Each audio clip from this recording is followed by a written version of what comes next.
What would you do if you could shrink down to the size of a bug while taking on full-size supervillains? Let's get to know Ant-Man and the Wasp and their family of superheroes.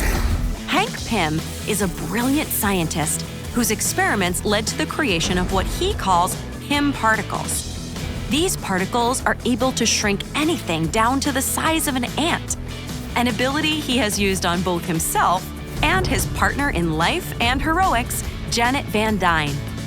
Eventually, they pass down the titles Ant-Man and the Wasp to the next generation of heroes, to the brave Nadia Van Dyne and a good-hearted engineer with a shady past, Scott Lang.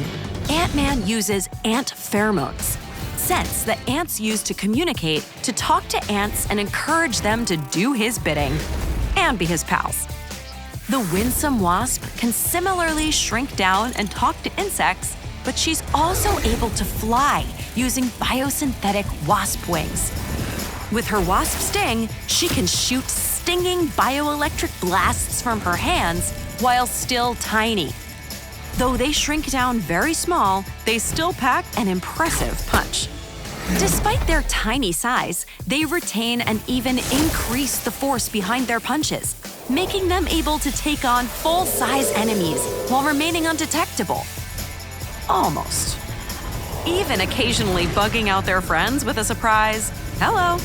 Pym particles are so strong they can even shrink down to the subatomic level.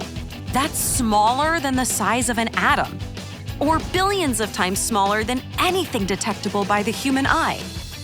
When there's big trouble, Ant-Man can get, well, big and increase himself to giant size.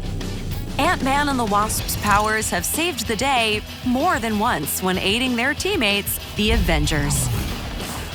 No problem is too big or too small for Ant-Man and the Wasp.